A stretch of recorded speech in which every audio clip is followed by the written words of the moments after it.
Boom! What's going on, y'all? It's your boy CNI back with episode 2 of this podcast, Rap Upz. I am here in the building with my homeboy, the Peruvian Plug. Say what's up to the people. What it do? How you doing today, man? Man, I'm blessed to be alive. That's absolutely right, man.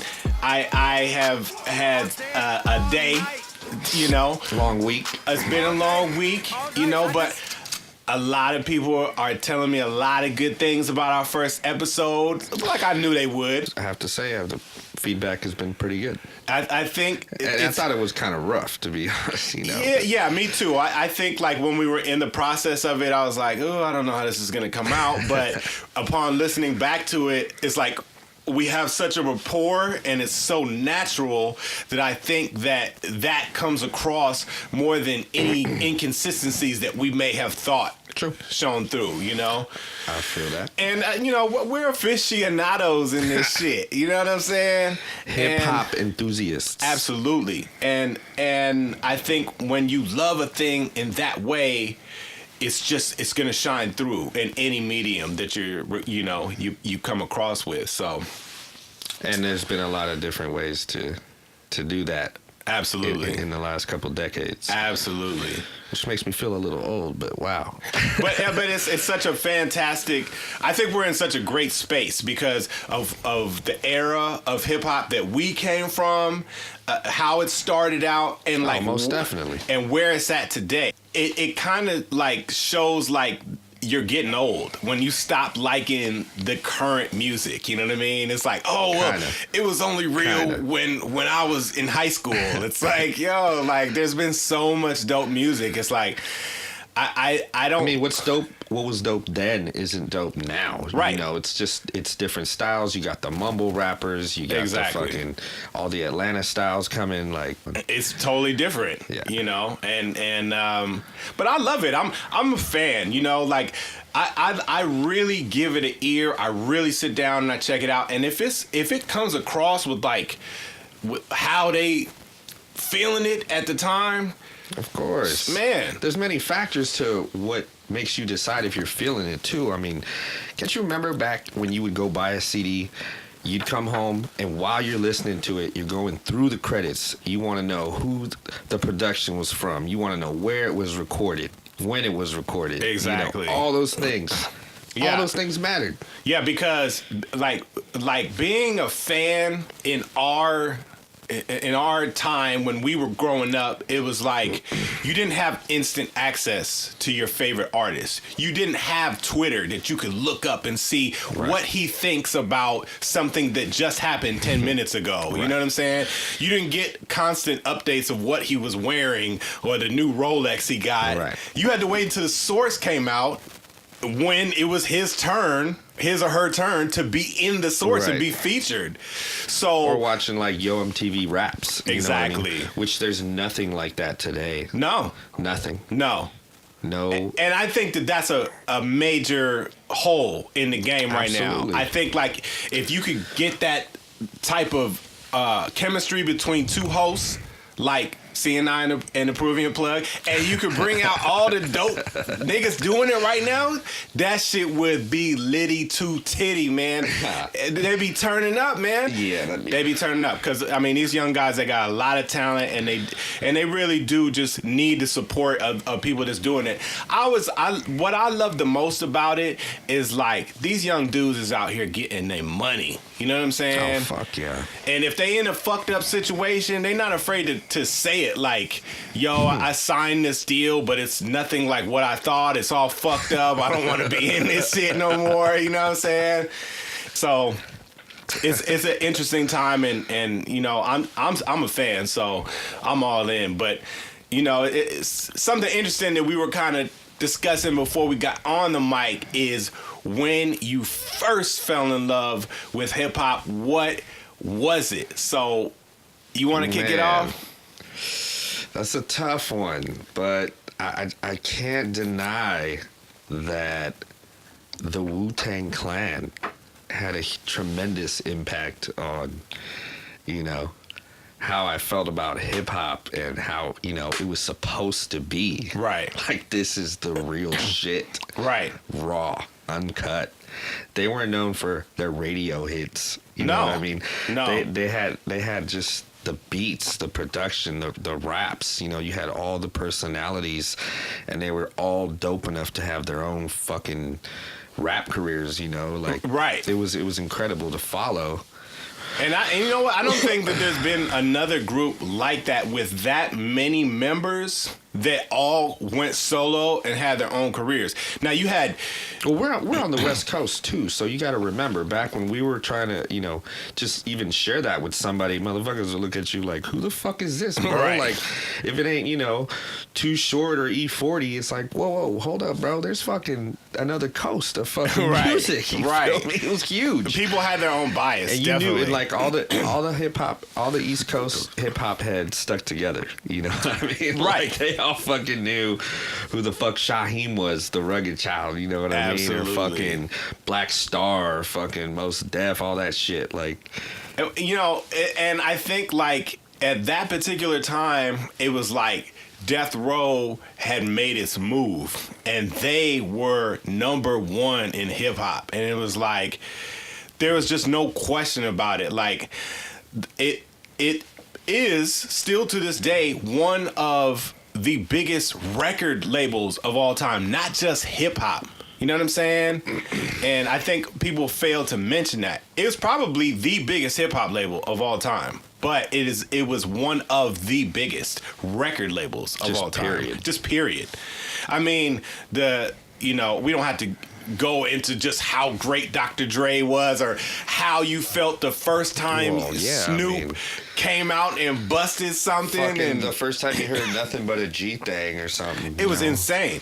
Like, I do remember that. I had to have it. I do remember that moment. I had the Chronic CD. Yeah. Eazy-E's album. Yeah. And then Doggy Style. Yeah. And those were like my first 3 CDs ever. Had the Discman and everything. Some youngsters don't even know about a Discman. Yeah, I mean, just like the first time I heard nothing but a G thing, that moment actually changed my life. No bullshit. It was like, that was the first time I literally put pen to paper when I heard Snoop come out on that song. I mean, he had already done Deep Cover, but it just, and I like Deep Cover, but when Nothing But a G Thing dropped, it was like, insane. It was undeniable that was the biggest song on the radio. And that was like my first memory of like when they would play a song 100 times a day. You could turn on the radio any time of day and you know what I'm saying? It was playing. They was coming out with it. So that shit was bang. So for the Wu to make their presence known and be felt in that environment when the West Coast was dominating so hard, and they came out and was like, we got some shit too. You know what I'm saying? They had the dopest style. Nobody had a style like them. And RZA's production couldn't have been any more different than Dr. Dre, to be totally honest. But it was so dope, and it was so unique, and it was so intricate. And I remember the first time I heard Cream, and I was like, this beat is fucking bananas. I played that 1,000,000 times when it came out, just all fucking day. Or can it be? It was all so simple. The first time you hear that beat, or the first time you hear Method Man, or METH, you just like, what? Like, it's just like a Wu Tang Clan ain't nothing to fuck with. It was like a non-stop. I always wonder why they fest. never let fucking Redman in? Because he's from Jersey? Well, I think it was like a Shaolin Island thing. You know what I'm saying? To shout out to the Staten Island niggas. Because he was like, he just fit right there. He had that same, you know? He had the same presence that everybody in Wu Tang had, and he was, you know, and I think that's why Meth and him play so well off of each other even to this day. It's like they really do have that same energy, that same vibe, and when they fuse it together, I mean, that How High remix was fucking insane. Was that produced by Eric Sermon? I think so. And I have to check that out. Man, I remember the video. and like having like a VCR set up, and I had like I had a VHS where I would record all my favorite music videos. You know, it's like long before YouTube. You had to wait until like 3 o'clock until Rap City came on TV. Put your VHS in the VCR, cue it up, get it ready to go right when the song comes on, and press play record. You know what I'm saying? All that type of shit. Big L, you know what I'm saying? I was a Big L fan, like when I first heard like MVP. Like that was the first time like in the West Coast we got like hip to him. I know he's been doing shit for longer than that, but it really made me want to dig into like other tracks that he had done. I was like, well, I think he was part of the Digging in the Crates group. Yeah, always part of DITC, definitely.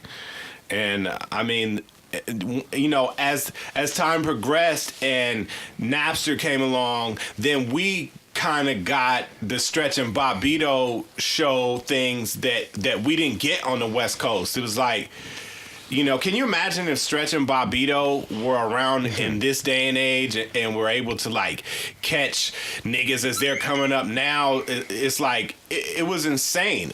And you when you watch the documentary on it and you hear people talk about, I had my tape recording and it was ready to go, and then you hear like the raw talent, the raw potential of a Big L who comes on there.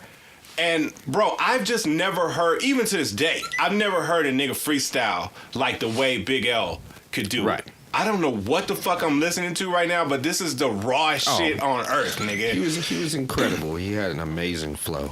To be able to go toe to toe with Jay-Z, and I'm gonna say it, be the victor of that battle. Right. And Jay's no slouch. You know what I'm saying? A lot of people might not even know, you know, about Big L. Big L was an MC murdered for false identity, correct? They thought he was his brother. How fucked up is that? How fucking crazy is that? He was an up-and-coming superstar. No doubt. On the East Coast. No doubt. You know, everybody backed him. And he was coming up. I forget how young he was, but he was a young dude, incredibly young dude, early 20s. You know what I'm saying? Right. And him and Jay were coming up at the same time. You know what I'm saying? Like L had so much potential. He definitely could have made a monster album. But if we're gonna keep it a buck, yo. Jay murdered Reasonable Doubt. Murdered it. 1,000%.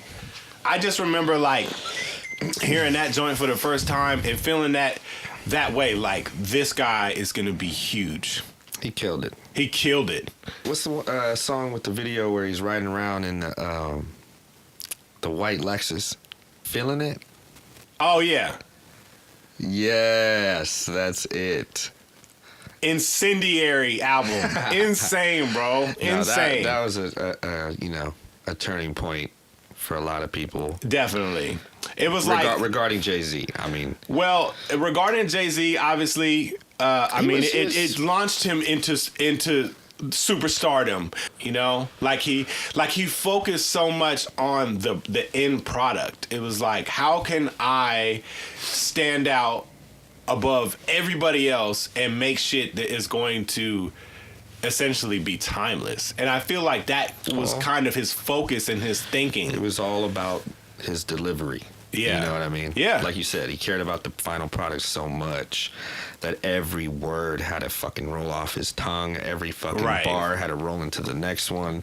It was no hiccups. It was so smooth. You could play it over and over again.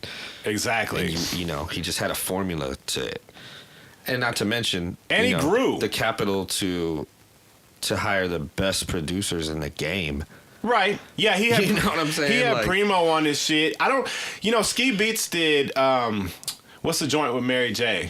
Can't knock the hustle. Oh, of course. Ski Beats did that joint. And I don't know how big Ski Beats was at that time. He wasn't on my radar. That's not to say that he wasn't doing big shit.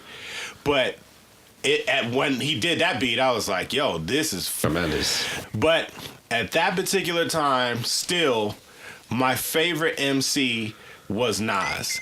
And obviously, when you create an album like Illmatic, that's known as the Bible of rap. I mean, I'm not biased by anybody else's opinion. I am very much willing to stand alone on my opinion. Whatever I think, I'm willing to back it. I'm willing to talk about it. Illmatic is the best hip hop album of all time. There's just no question about it. Well, what is it, in your opinion, since we're on the topic, that really makes it that? What makes it so special to you? I think it's the overall flow. The way he delivered his flow. Well, no, that too, but the overall flow of the album and the fact that there is no filler. You know what I'm saying? Right. Like if you listen to the beats today, it's dated. Don't get it twisted. Some of the beats are dated. They just don't hold up. Right. There's no 808. So if you play it in a car that's got subs, you're not gonna get nothing there. Right. But that's not what hip hop was necessarily about then. True. If you wanted that, you played Too Short. Or Two Live Crew. Or Two Live Crew. Or fucking Uncle Luke. Anything that was like heavily focused on bass music. And coming out of the Bay, that was always available. That was always there for us. Always at the forefront, right? Yeah, and you had the niggas with the Zap board and the big ass 15s in the trunk. So you were hearing that everywhere we go. They'd be down to follow a shitty rapper as long as the fucking bass slap. Exactly. Shit, you know what I'm saying? Exactly. So there's a lot of that going on. So I think like with the way Nas painted the picture of what was going on in Queensbridge, it made you at the center of it. You felt like you were transported there, and you could see like, damn, it's dope fiends on the bench. Ill Will just got murked. I mean, he trying to make some money off loose cracks. You got the tech in the dresser. Amazing. Incredible. Amazing. And then you had the Primo production, you had the Q-Tip production, you had the Professor Large production. So it was so, at that particular time, the production was so sound, so ahead of its time. Then. Right. And Nas's flow, and he took you there mentally. And he's talking to you. He's never above like room vocal level. Like he's like chopping it up with his nigga, listening to that shit every night. Like, I don't know if I could do this, but this is what I want to do. Right. You know what I'm saying? If there's someone you want to rub off on you, exactly. You want to know something about what he knows. Like I want that skill set that he has. You know what I'm saying? So, to wrap it up, I feel like if I'm being honest, like I first knew I wanted to do this when I saw LL Cool J, I'm Bad. And I was like 7 years old. And to see that and to proclaim that, you were like, yo, I don't know, I want to do that. You know what I'm saying? So that's when I knew that this was what I was slated to do. But I think we're going to end it right here, man. That's a excellent discussion, as always. Brief discussion on our early interests and falling in love with hip hop. It's essential. So, if this is your first time here at Rap Upz, please click that subscribe button. If you're watching this on YouTube, or if you're listening to it on iTunes Podcast or Stitcher or Google Play or Spotify, wherever you're at, subscribe. Just pick one. So you don't miss an episode. You don't want to miss C&I and the plug talking about some real shit. Real dope. This is every week we're doing this. This is Rap Upz. See y'all next time. Peace. Yeah.